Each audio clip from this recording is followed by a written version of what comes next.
Sebagai warga negara Indonesia, kita memiliki kebebasan dalam memilih kepercayaan, yakni sesuai dengan Pasal 29 ayat 2 yang berbunyi, negara menjamin kemerdekaan tiap-tiap penduduk untuk memeluk agamanya masing-masing dan untuk beribadat menurut agamanya dan kepercayaannya itu.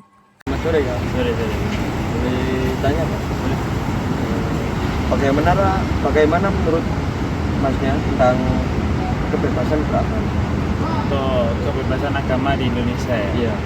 Kebebasan agama di Indonesia yang termasuk dari sekian banyak negara itu termasuk yang sangat-sangat membebaskan bagi pemeluk agamanya masing-masing dengan kebebasan atau ketentuan agamanya sendiri-sendiri. Jadi menurut saya kebebasan agama di Indonesia sudah mencapai level 9 dari per 10.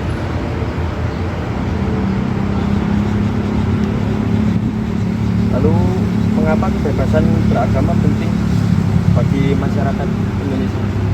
Mengapa kebebasan beragama penting bagi masyarakat Indonesia? Karena jikalau kebebasan agama itu disekat-sekat atau diatur oleh pemerintah, maka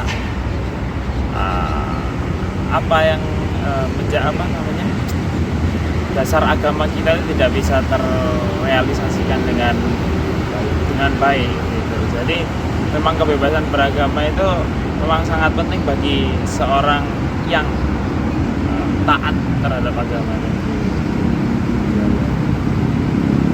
Dan satu lagi nih, apa saja contoh kegiatan yang melanggar kegiatan kebebasan beragama? Kegiatan yang melanggar kebebasan beragama. Contohnya mungkin banyak sekali ya. Kita masyarakat Indonesia ini masih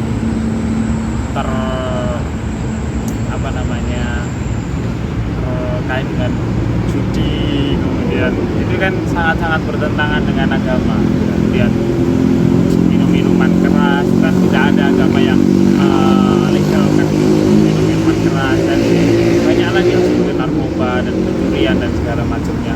Dan itu yang merupakan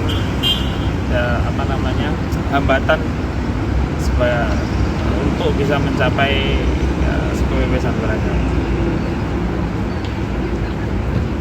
Makasih ya. Itu aja ya. Makasih ya. Tetapi masih banyak pelanggaran hak mengenai kebebasan beragama. Contoh yang dapat kita lihat dalam kehidupan sehari-hari yakni terdapat oknum-oknum yang melanggar individu atau kelompok lain untuk melaksanakan ibadah mereka masing-masing. Yang kedua, terdapat oknum-oknum yang memaksakan individu lain untuk mengikuti ajaran agamanya. Yang terakhir, mengganggu dan melakukan penyerangan saat individu lain melaksanakan ibadah keagamaannya. Permisi Mas, Ya. saya mau nanya tentang kebebasan beragama ya. Tapi sebelum itu dengan Mas siapa ini? Mas Kevin. Oke Mas Kevin. Menurut pendapat Mas Kevin, bagaimana sih kebebasan beragama itu?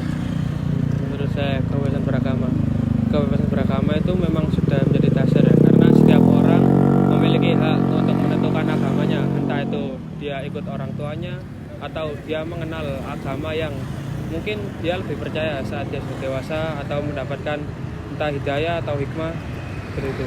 Oke.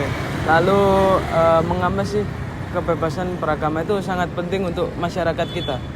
Karena di Indonesia sendiri memiliki masyarakat yang cukup beragam ya. Tidak semua orang berasal dari lingkungan yang sama, berasal dari circle yang sama. Jadi mungkin ada orang yang dari kecil sudah hidup agama orang tuanya itu Kristen atau Konghucu, Buddha, Hindu, dan mungkin Islam. Jadi kebebasan agama di masyarakat. Terima kasih Mas. Ya. Bagi oknum-oknum tersebut, mereka telah melanggar kewajiban yang sesuai dengan Pasal 29 ayat 2, yakni menghargai dan menghormati perbedaan kepercayaan yang dianut orang lain, atau bahkan pemerintah yang tidak dapat melindungi kebebasan tiap rakyatnya. Dapat disimpulkan bahwa pelaku atau orang yang melanggar hak kebebasan beragama dapat berupa orang-orang yang melanggar kewajiban ataupun pemerintah yang tidak dapat melindungi kebebasan beragama bagi tiap rakyatnya. Dampak yang dapat timbul apabila kebebasan beragama tidak dilaksanakan dengan baik, yakni dapat terpeliharanya sikap intoleran, pudarnya rasa berbangsa dan bernegara, serta munculnya budaya main hakim sendiri. Adapun cara untuk menghindari hal-hal tersebut terjadi dapat dilakukan dengan saling menghormati dan menghargai antar umat beragama di Indonesia.